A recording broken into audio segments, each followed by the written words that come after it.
The story with Ready Freddie Washington and that bass groove, that'll go down as history as something else. And how did that originate? On Forget Me Forget Not. Me Nots, yeah. We were, like I said, we played every day. Mm-hmm. And one day we were playing, and I think I went in the kitchen to get some water or something. He was still playing. I said, "Oh man, what's that?" He said, "I don't know." I said, "Well, play it again." So he kept playing it, and we recorded it. And he kept messing with it, I think, and took it to a mutual friend of ours, Terry McFadden, and she came up with the idea of sending you Forget Me Nots to help you to remember. Baby, please forget me not. I want you to remember. Okay. When he brought it back and said that that melody, it needed a verse and it also needed the chords to be defined. Right. And they needed to be very simple because the bass line was so complete. And we just kept working with it, and that's how it came together. So, wow, I'm going to record this. So we finished it, and then it went on that album. What's it like? Was amazing because we recorded it very much like we did at home. Started with the chords and the bass line, and I think the last thing we put on there was drums, actually, which is unusual. Right. But that's how we figured it out because it had a drum machine, with the finger snaps and the hand claps. Yeah, and then we took it around to play it for people. We had friends that worked in clubs and stuff. Disco. Yeah. That was a cool story about it. Yeah. Put this on and let's see if the dance floor clears or if the dance floor stays active. And looked like we had us a little something. So we were shocked when we took the whole album straight from the heart into the record company, and they didn't hear anything. Wow. And they said, "Well, we don't hear anything on this." And I mean, that's the album that has number 1 on it. It has, Whether Is Love on it. It has Remind Me on it. It has, of course, Forget Me Nots on it. It has a few things on there. Yeah. And so we were very, very disappointed, but not disappointed enough not to take certain action that we had learned years prior to watching how other people marketed their records, especially if they got a little bit of hesitation or resistance from the record company.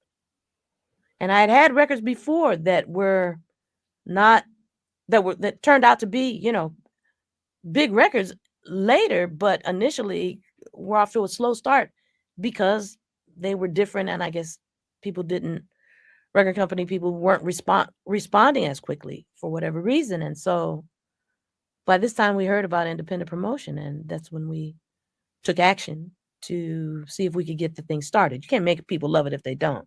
Right. But if they never get to hear it, they don't have the opportunity to say yes or no. So we took action, and it turned out to be a mighty thumbs up. Yeah, you did like a cross-country visits to the radio stations, right? Mm-hmm. Yeah. Did you hit BLS with Frankie Crocker? I sure did. Yeah. And that's not the first time that he had seen me. Oh, okay. Because I had other records where I went to visit him. Yeah. But he was always very nice to me. And when he would co-sign on something, it made a difference. Now, early in the 80s, there was the idea of crossover, which became the big, big, big, big thing, because there were 2 completely different charts. You could be at the top of your game on the R&B charts or the black charts and never see the light of day on the pop charts. Right. So the idea of crossover, once that started to happen, became the goal of almost every label was to see their black artists cross over. The difficulty in doing that, it demanded other kinds of things and posturing and things like that would allow for that to happen. But in my case, what worked to my benefit was television. Yeah. And by the time I got to American Bandstand, which, was a big show, then things began to kind of loosen up in terms of me being able to see, get attention with some of those records crossing over. So that was kind of cool, just to know that there was a mechanism to get there. Otherwise, I was just doing the music. I wasn't against it or for it. I was there for music, and the cat was already out of the bag. I knew that there were people who did like some of what I was doing, so I would just continue to do that. And if it happened to cross over, that would be okay. And if it didn't, that would be okay. But Yeah. obviously, from a business perspective and a momentum perspective, it would be helpful and made a difference.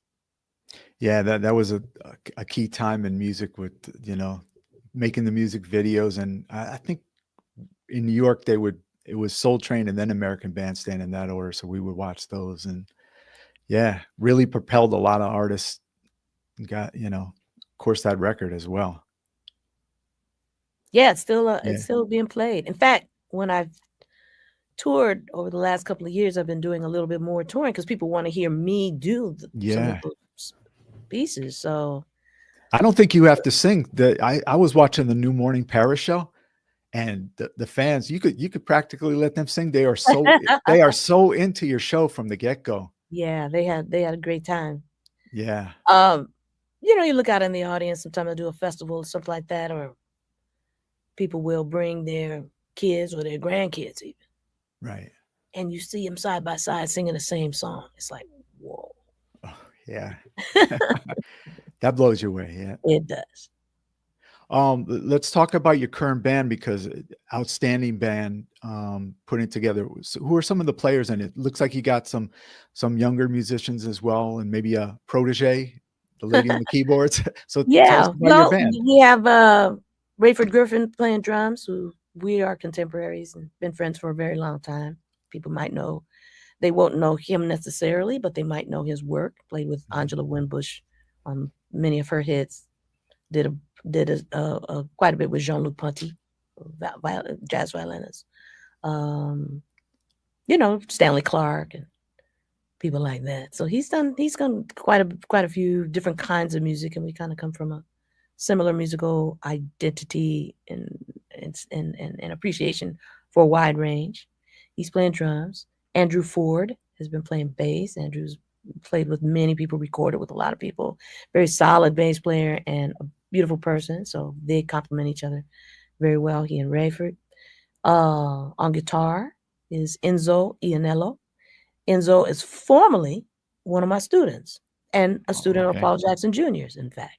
Wow. And, was a very intuitive and very disciplined player, learned a lot, amassed a lot of information. And since graduating from USC, he's been just doing more and more and more and more. So I'm really happy to have him in this group. And then also on keyboards, and you talked about proteges. A lot of times, you're looking for people to play, and then you realize, oh man, the person also needs to sing and also needs to do this and this and this. So I met Alexis Angulo years ago. I met her when she was around 14 years old. Wow. I used to participate in a program again up in Northern California, which was called the Young Musicians Program, and she was part of it. And I saw her then, and then watched her continue to grow. She ultimately ended up at USC as well, where I was teaching. Right. And so, I continued to see, her growth. And when it was time I needed another keyboard player for this band who could also sing, I said, oh.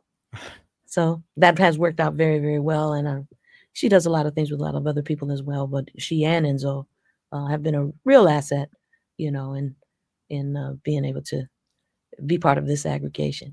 And then I have two horn players, Rastine Calhoun, and he's been, I don't know, I've known Rastine since high school too. Okay. It's like he was a little younger than me, but you meet people and their personality sticks with you. Right. And his personality, the way that he plays, I said, man, if I can get Rastine, that'd be awesome. He sings also, so we're having a great time. And then there's Christopher Gray, who's playing trumpet. And I met Chris through another trumpet player that I was using, named Ludo Louis, who's an excellent trumpet player also, whose career was starting to take off. And so he wanted to focus a little more on his group. And I said, man, So who should I get? He said, call Chris Gray.